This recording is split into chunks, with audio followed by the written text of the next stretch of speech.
श्री शिवाय नमस्तुभ्यम। जय श्री राधे। प्यारे भक्तों, प्रभु जी की अपार कृपा सदैव आप पर और आपके परिवार पर हमेशा बनी रहे।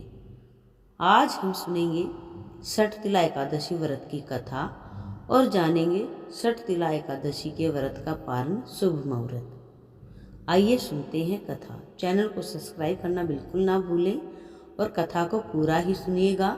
श्री हरि की कृपा पाने के लिए और मोक्ष की कामना करने वाले प्रेमी भक्त कथा को पूरा ही सुनिएगा, तभी आपको एकादशी के व्रत के रखने के बराबर पुण्य फल प्राप्त होगा। आज माघ मास की कृष्ण पक्ष की एकादशी तिथि है और इस एकादशी को षटतिला एकादशी के नाम से जाना जाता है। कुछ स्थानों पर इसे षटतिला 11 भी कहते हैं।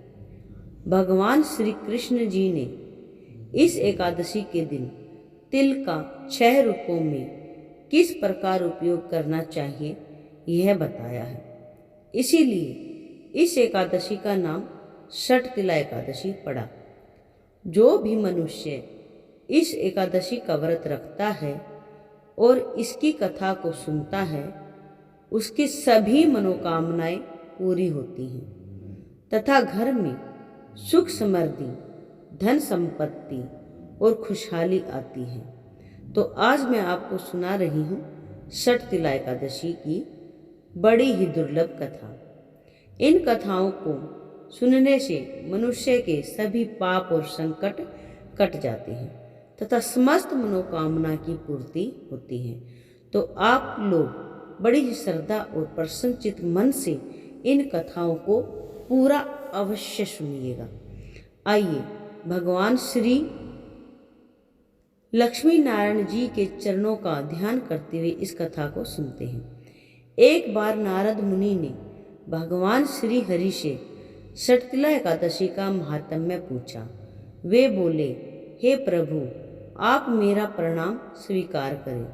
षटतिला एकादशी के उपवास का क्या पुण्य है, उसकी कथा क्या है, कृपया करके मुझसे कहिए। नारद जी की प्रार्थना सुन भगवान श्री हरि जी ने कहा, हे नारद, मैं तुम्हें प्रत्यक्ष देखा सत्य वृत्तांत सुनाता हूँ। ध्यान पूर्वक इसका स्मरण करना। बहुत पहले मृत्युलोक में एक ब्राह्मणी रहती थी। वह सदा व्रत किया करती थी। एक बार वह 1 मास तक उपवास करती रही। उससे उसका शरीर बहुत कमजोर हो गया। वह अत्यंत बुद्धिमान थी, फिर भी उसने कभी भी देवताओं और ब्राह्मणों के निमित्त अन्न आदि का दान नहीं किया। लेकिन मैंने चिंतन किया कि इस ब्राह्मणी ने उपवास आदि से अपना शरीर तो पवित्र कर लिया है तथा उसको वैकुंठ लोक की प्राप्ति हो जाएगी, किंतु इसने कभी अन्न दान नहीं किया। अन्न के बिना जीव की तृप्ति होना कठिन है। ऐसा चिंतन करके मैं मृत्यु लोक में गया और उस ब्राह्मणी से अन्न की भिक्षा मांगी। इस पर उस ब्राह्मणी ने कहा, हे योगीराज, आप यहाँ किस लिए पधारे हैं? मैंने कहा, मुझे भिक्षा चाहिए। इस पर उसने मुझे एक मिट्टी का पिंड दे दिया। मैं उस पिंड को लेकर स्वर्ग लौट आया। कुछ समय व्यतीत होने पर वह ब्राह्मणी शरीर त्याग कर स्वर्ग आई। मिट्टी के पिंड के प्रभाव से उसे जगह जगह एक आम वृक्ष सहित घर मिला, किंतु उसने उस घर को अन्य वस्तुओं से खाली पाया। वह घबराई हुई मेरे पास आई और बोली, हे प्रभु, मैंने अनेक व्रत आदि से आपका पूजन किया है, किंतु फिर भी मेरा घर वस्तुओं से खाली है। इसका क्या कारण है? मैंने कहा, तुम अपने घर जाओ और जब देव स्त्रियां तुम्हें देखने आई तब तुम उनसे षटतिला एकादशी व्रत का महात्म्य और उसका विधान पूछना। जब तक वह न बताए तब तक तुम द्वार नहीं खोलना। प्रभु के ऐसे वचन सुनकर वह अपने घर लौट आई। और जब देव स्त्रियां आई और द्वार खोलने के लिए कहने लगी तब उस ब्राह्मणी ने कहा, यदि आप मुझे देखने आई हैं तो पहले मुझे षटतिला एकादशी व्रत का महात्म्य बताइए। तब उनमें से एक देव स्त्री ने कहा, यदि तुम्हारी यही इच्छा है तो ध्यान पूर्वक सुनो। मैं तुमसे एकादशी व्रत और उसका महात्म्य विधान सहित कहती हूँ। जब उस देव स्त्री ने षटतिला एकादशी का महात्म्य सुना दिया तब उस ब्राह्मणी ने द्वार खोल दिया। देव स्त्रियां ब्राह्मणी से अलग पाया। उस ब्राह्मणी ने भी देव स्त्रियों के कहे अनुसार षटतिला एकादशी का उपवास किया और उसके प्रभाव से उसका घर धन धान्य से भर गया। अतः हे पार्थ, मनुष्यों को अज्ञान को त्याग कर षटतिला एकादशी का उपवास करना चाहिए। इस एकादशी व्रत के करने वाले को जन्म जन्मांतर की निरोगिता होता है, यानी वह व्यक्ति कभी रोगी नहीं होता। इसी प्रकार उपवास से मनुष्य के सभी पाप नष्ट हो जाते हैं। इसके बाद श्री कृष्ण जी कहते हैं, अन्न तिल आदि दान करने से धन धान में बढ़ोतरी होती है। इससे यह भी सिद्ध होता है कि मनुष्य जो जैसा जैसा दान करता है, शरीर त्यागने के बाद उसे फल भी वैसा ही प्राप्त होता है। अतः धार्मिक कृत्यों के साथ साथ हमें दान आदि अवश्य करना चाहिए। इस प्रकार भगवान श्री कृष्ण जी के श्रीमुख से एकादशियों का महात्म्य सुनकर श्रद्धा पूर्वक उन्हें प्रणाम करते हुए अर्जुन ने कहा, हे केशव, आपके श्रीमुख से एकादशियों की कथा सुनकर मुझे असीम आनंद की प्राप्ति हुई है। हे मधुसूदन, कृपा कर अन्य एकादशियों का महात्म्य सुनाने की भी अनुकंपा करें। भगवान श्री कृष्ण बोले, हे अर्जुन, अब मैं माघ मास के कृष्ण पक्ष की षटतिला एकादशी व्रत का महात्म्य सुनाता हूँ। इसे ध्यान पूर्वक सुनो। एक बार दालभ्य ऋषि ने पुलस्त्य ऋषि से पूछा, हे ऋषि श्रेष्ठ, मनुष्य मृत्यु लोक में ब्रह्म हत्या आदि महापाप करते हैं और दूसरों के धन की चोरी तथा दूसरों की उन्नति देखकर ईर्ष्या आदि करते हैं। ऐसे महान पाप मनुष्य क्रोध, ईर्ष्या, आवेग और मूर्खता वश करते हैं और बाद में शोक करते हैं कि हाय, हमने यह क्या किया। हे महामुनि, ऐसे मनुष्य को नरक से बचाने का क्या उपाय है? कोई ऐसा उपाय बताने की कृपा करें जिससे ऐसे मनुष्यों को नरक से बचाया जा सके, अर्थात उन्हें नरक की प्राप्ति ना हो। ऐसा कौन सा दान पुण्य है जिसके प्रभाव से नरक की यातनाओं से बचा जा सकता है? इन सभी प्रश्नों का हल आप कृपा पूर्वक बताइए। दालभ्य ऋषि की बात सुन पुलस्त्य ऋषि ने कहा, हे मुनि श्रेष्ठ, आपने मुझसे अत्यंत गूढ़ प्रश्न किया है। इससे संसार में मनुष्यों का बहुत लाभ होगा। जिस रहस्य को इंद्र आदि देवता भी नहीं जानते, वह रहस्य मैं आपको बताता हूँ। इसीलिए माघ मास आने पर मनुष्य को स्नान आदि से शुद्ध रहना चाहिए और इंद्रियों को वश में करके तथा काम, क्रोध, लोभ, मोह, ईर्ष्या तथा अहंकार आदि से सर्वथा बचना चाहिए। पुष्य नक्षत्र में गोबर, कपास, तिल मिलाकर उपले बनाने चाहिए। इन उपलों से 108 बार हवन करना चाहिए। जिस दिन मूल नक्षत्र और एकादशी तिथि हो तब अच्छे पुण्य देने वाले नियमों को ग्रहण करना चाहिए। स्नान नित्य क्रम से देवों के देव भगवान श्री हरि का पूजन व कीर्तन करना चाहिए। एकादशी के दिन उपवास करें तथा रात को जागरण और हवन करें। उसके दूसरे दिन धूप दीप नैवेद्य से भगवान श्री हरि की पूजा अर्चना करें तथा खिचड़ी का भोग लगाएं।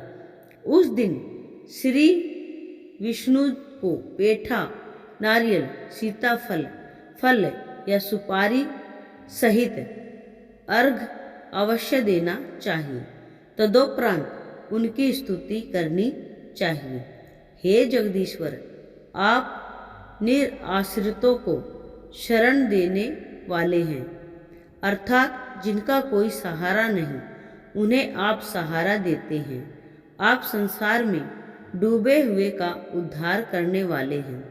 हे कमल नयन, हे मधुसूदन, हे जगन्नाथ, हे पुंडरीकाक्ष, आप लक्ष्मी जी सहित मेरी इस तुच्छ अर्घ्य को स्वीकार कीजिए। इसके पश्चात ब्राह्मण को जल से भरा घड़ा और तिल दान करने चाहिए। यदि संभव हो तो ब्राह्मण को गौ और तिल दान देना चाहिए। इस प्रकार मनुष्य जितने तिलों का दान करता है वह उतने ही सहस्र वर्ष तक स्वर्ग में वास करता है। इस दिन तिल का 6 रूपों में इस प्रकार प्रयोग करना चाहिए। पहला, तिल स्नान। दूसरा, तिल का उबटन। तीसरा, तिल का हवन। चौथा, तिल का तर्पण। पांचवा, तिल का भोजन। और छठा, तिलों का दान। ये तिल के 6 प्रकार हैं। इनके प्रयोग के कारण षटतिला एकादशी व्रत कहलाती है। इस व्रत के करने से अनेक प्रकार के पाप नष्ट हो जाते हैं तथा मनुष्यों की समस्त मनोकामनाएं पूर्ण हो जाती हैं और अपार धन संपत्ति की प्राप्ति होती है।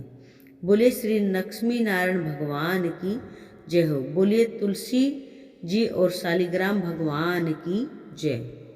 साथ ही सुनते हैं अब विष्णु भगवान की एक सच्ची कथा, जिसके सुनने मात्र से ही सभी मनोकामनाएं पूर्ण हो जाती हैं। एक गांव में एक निर्धन जुलाहा दंपति रहता था। जुलाहे का नाम माधव था और उसकी पत्नी का नाम कांता था।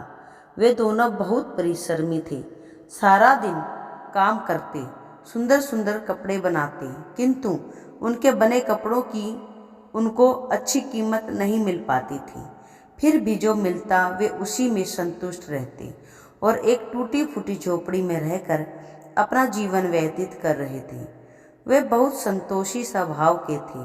वह दोनों भगवान श्री कृष्ण के अनन्य भक्त थे। दिन भर के परिश्रम के बाद जो भी समय मिलता उसे वे दोनों भगवान के भजन कीर्तन में बिता देते थे।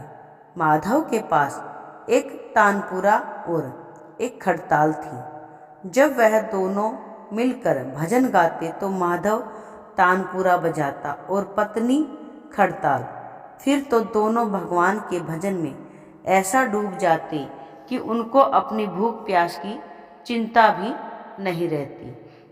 उन्होंने अपनी दीनहीन अवस्था के लिए कभी भगवान से कोई उल्हाना नहीं दिया और अपने इसी जीवन में प्रसन्न थे। लेकिन एक दुख उनको सदा सताता था कि उनकी कोई संतान नहीं थी। इसको लेकर वह सदा चिंतित रहा करते थे। चिंता तो थी, पर फिर भी दोनों सदा भगवान की भक्ति में मगन रहते थे। इसको भी उन्होंने भगवान की लीला समझकर स्वीकार कर लिया और निष्काम भाव से भगवान श्री कृष्ण की भक्ति में लीन रहते। जब उनकी आयु अधिक होने लगी तो एक दिन माधव ने सुंदर से कहा कि तुम्हारी कोई संतान नहीं है। कहते ही संतान के बिना मुक्ति प्राप्त नहीं होती। अब हमारी आयु भी अधिक हो चली है, न जाने कब बुलावा आ जाए। मरने के बाद हमारी चिता को अग्नि कौन देगा?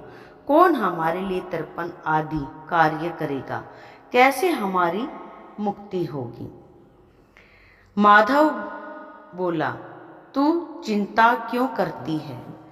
ठाकुर जी है ना, वही सब देखेंगे। माधव ने यह बात कह तो दी, किंतु वह भी चिंता में डूब गया। तभी उसके मन में एक विचार आया। वह नगर में गया और श्री कृष्ण के बाल रूप की एक मूर्ति ले आया। घर आकर बोला, अब तुझे चिंता करने की कोई आवश्यकता नहीं है। मैं यह बाल गोपाल लेकर आया हूँ। अब से यही हमारे पुत्र हैं। माधव बोला, अगर हम संतानहीन हैं तो यह भी इन्हीं की इच्छा है। हम इनको ही अपने पुत्र के समान प्रेम करेंगे। यही हमारे पुत्र का दायित्व पूर्ण करेंगे। माधव की यह बात सुनकर कांता अत्यंत प्रसन्न हुई। उसने बाल गोपाल को लेकर अपने हृदय से लगा लिया और बोली, आप बिल्कुल ठीक कह रहे हैं। आज से यही हमारा लाला है। फिर क्या था? दोनों पति पत्नी ने घर का एक एक कोना साफ करके वहां बाल गोपाल के लिए एक स्थान बनाया और एक चौकी लगाकर उस पर बाल गोपाल को विराजित कर दिया। उस दिन से जुलाहा दंपत्ति का नियम हो गया। वह प्रतिदिन बाल गोपाल को स्नान कराते, उनको धुले वस्त्र पहनाते, अपने पुत्र की तरह उनको लाड लडाते, उन्हीं के सामने बैठकर भजन कीर्तन करते और वहीं सो जाते। वो दोनों अपने हाथों से बाल गोपाल के लिए सुंदर सुंदर वस्त्र बनाकर उनको पहनाते, उन्हें खाना खिलाते, उनको झूला झुलाते और रात को उनको सुलाकर ही स्वयं सोते थे। इन सब में उनको बड़ा आनंद आता था। धीरे धीरे दोनों बाल गोपाल को अपनी संतान के समान ही प्रेम करने लगे। बाल कृष्ण अब उनके परिवार का हिस्सा बन गया था। कांता का नियम था कि वह रोज पहले अपने हाथों से अपने लाला को भोजन कराती और फिर वह स्वयं भोजन करती थी। लाला को भोजन कराते समय उसको ऐसा ही प्रतीत होता जैसे वह अपने पुत्र को ही भोजन करा रही हो। उन दोनों के निश्चल प्रेम को देखकर करुणानिधान भगवान अत्यंत प्रसन्न हुए और उन्होंने अदृश्य रूप में आकर स्वयं भोजन खाना आरंभ कर दिया। कांता जब प्रेम पूर्वक बाल गोपाल को भोजन कराती तो भगवान को प्रतीत होता मानो वह अपनी माँ के हाथों से भोजन कर रहे हों। उनको कांता के हाथ से प्रेम पूर्वक मिलने वाले हर कोर में माँ का प्रेम प्राप्त होता था। भगवान श्री कृष्ण स्वयं माँ की उस प्रेम लीला के वशीभूत हो गए, किंतु कांता कभी नहीं जान पाई कि स्वयं बाल गोपाल उसके हाथ से भोजन करते हैं। एक दिन घर का काम बहुत अधिक होने के कारण कांता बाल गोपाल को भोजन कराना भूल गई। गर्मी का समय था। भरी दोपहरी में दोनों पति पत्नी कार्य करते करते थक गए और बिना भोजन किए ही सो गए। उनको सोए हुए कुछ ही देर हुई थी कि उनको एक आवाज़ सुनाई दी, मैया बाबा मुझको भूख लगी है। दोनों हड़बड़ाकर उठ गए। चारों ओर देखा, आवाज़ कहाँ से आई, किंतु कुछ दिखाई नहीं दिया। तभी अचानक लीला को याद आया कि आज उसने अपने लाला को भोजन नहीं कराया। वह हड़बड़ा कर उठी और दौड़कर लाला के पास पहुंची तो देखा कि बाल गोपाल का मुख कुम्हलाया हुआ है। इतना देखते ही दोनों पति पत्नी वहीं उनके चरणों में गिरकर रो पड़े। दोनों की आंखों से आंसुओं की धार बह निकली। लीला तुरंत भोजन लेकर आई और न जाने कैसा प्रेम उमड़ा कि उसने लाला को उठाकर अपनी गोद में बैठा लिया और भोजन कराने लगी। दोनों पति पत्नी रोते जा रहे थे और लाला को बार बार भोजन कराते जा रहे थे। साथ ही बार बार उनसे अपने द्वारा हुए अपराध के लिए क्षमा मांगते जा रहे थे। ऐसा प्रगाढ़ प्रेम देखकर भगवान अत्यंत द्रवित हुए और अंतर्यामी भगवान श्री हरि साक्षात रूप में प्रकट हो गए। भगवान ने अपने हाथों से अपने रोते हुए माता पिता की आंखों से आंसू पोंछे और बोले, प्रिय भक्त, मैं तुम्हारी भक्ति और प्रेम से अत्यंत प्रसन्न हूँ। तुम जो चाहो वर मांग लो, मैं तुम्हारी प्रत्येक इच्छा पूर्ण करूँगा। इतना सुनते ही दोनों भगवान के चरणों में गिरकर रो पड़े और बोले, दया निधान, आप हमसे प्रसन्न हैं और स्वयं हमारे सम्मुख स्थित भी हैं। इसी से हमारा जीवन धन्य हो गया। इससे अधिक हमें और क्या चाहिए?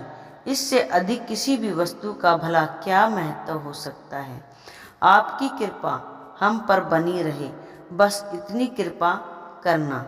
भगवान श्री हरि बोले, यदि तुम चाहो तो मैं तुम्हारे जीवन में संतान के अभाव को समाप्त कर तुम्हें एक सुंदर संतान प्रदान करूं। यह सुनते ही माधव और कांता एकदम व्याकुल होकर बोले, नहीं भगवान, हमको संतान नहीं चाहिए। उनका उत्तर सुनकर भगवान ने पूछा, किंतु क्यों?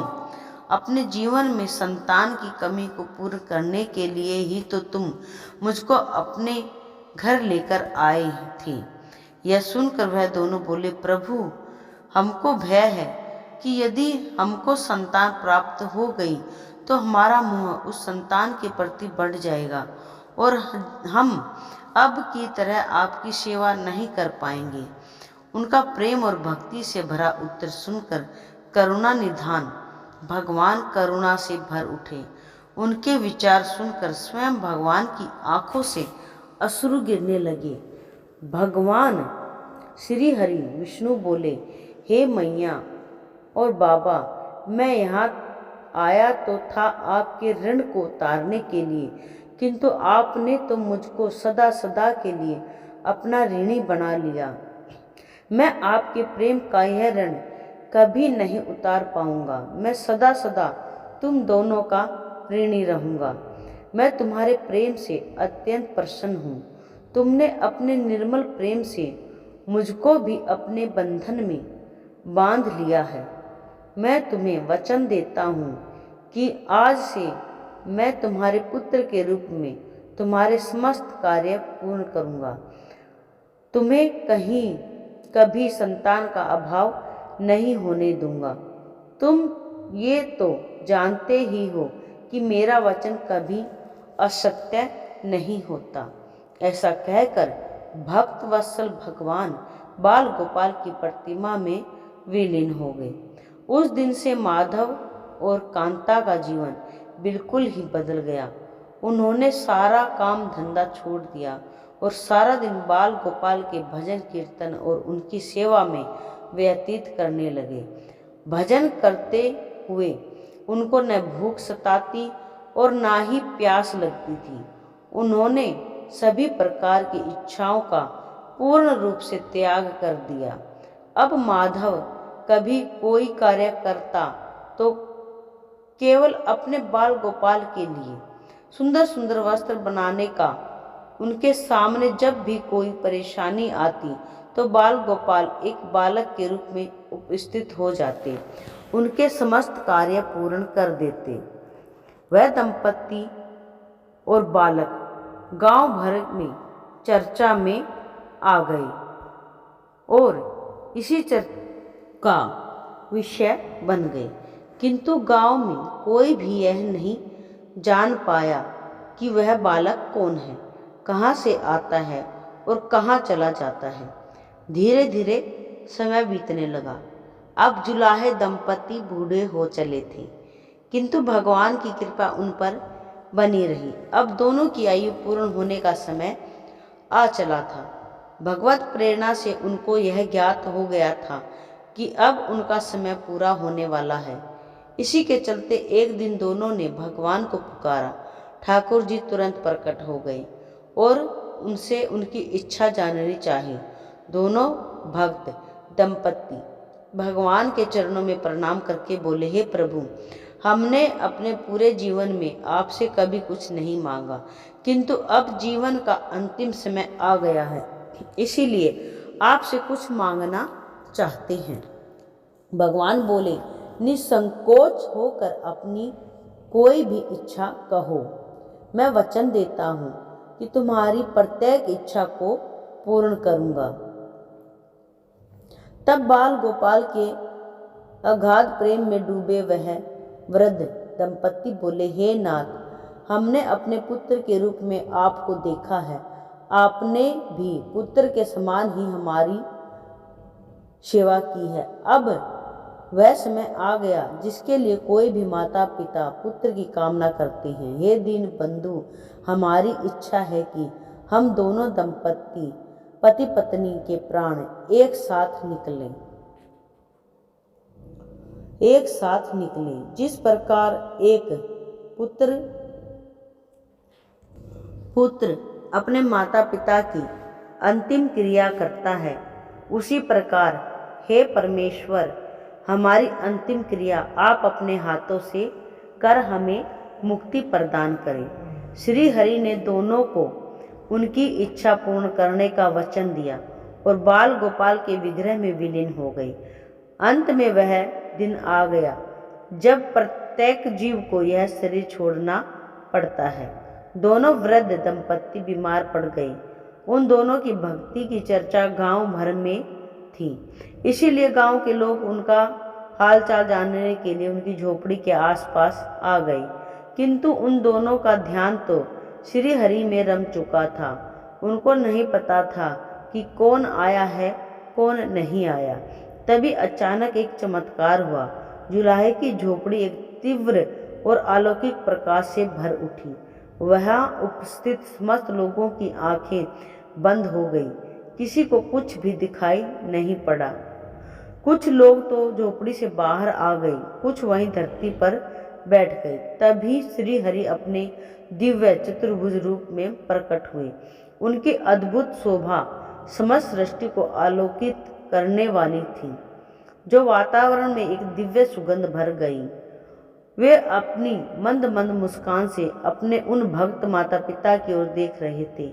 उनका यह दिव्य रूप देखकर दोनों वृद्ध अत्यंत आनंदित और मंत्रमुग्ध होते जा रहे थे। अपने दिव्य दर्शनों से दोनों को तृप्त करने के बाद करुणामय लीलाधारी समस्त सृष्टि के पालन करता श्री हरि वहीं उन दोनों के निकट धरती पर ही उनके सिराने बैठ गए। भगवान ने उन दोनों भक्तों का सिर अपनी गोदी में रख लिया, उनके शीश पर प्रेम पूर्वक अपना हाथ रखा। तत्पश्चात अपने हाथों से उनके नेत्र बंद कर दिए। इतना करते ही तत्काल दोनों के प्राण निकलकर श्री हरि में विलीन हो गए। पंचभूतों से बना शरीर पंचभूतों में विलीन हो गया। कुछ समय बाद जब वह दिव्य प्रकाश का लोप हुआ तो सभी उपस्थित ग्रामीणों ने देखा कि वहां तो न तो माधव था और न ही कांता थी और ना ही बाल गोपाल बचे थे, तो मात्र कुछ फूल जो धरती पर पड़े थे और एक दिव्य सुगंध जो वातावरण में चारों ओर फैली थी। विस्मित ग्रामीणों ने श्रद्धा से उस धरती का नमन किया। उन पुष्पों को उठाकर ग्रामवासियों ने शीश से लगाया तथा माधव और कांता की भक्ति और गोविंद के नाम का गुणगान करते हुए चल दिए। उन पुष्पों को श्री गंगा जी में विसर्जित करने के लिए सच्चा भक्त वह है जो एक क्षण के लिए भी भक्ति से विमुख नहीं होता, अर्थात जिसका चित्त ईश्वर में अखंड बना रहता है, वही सच्चा भक्त कहलाता है। सरल शब्दों में कहें तो भक्ति के अंतिम चरण का अनुभव करने वाले को ही भक्त कहते हैं। एक बार प्रेम से बोलिए, श्री हरि भगवान विष्णु की जय हो। श्री हरि भगवान विष्णु की जय हो। जय हो। प्रिय भक्तों, राधे राधे, जय श्री राधे। वीडियो को पूरा सुनकर प्लीज़ कमेंट जरूर करें और चैनल को सब्सक्राइब कर लें। जय श्री राधे। श्री हरि आप सभी की इच्छा पूर्ण करें।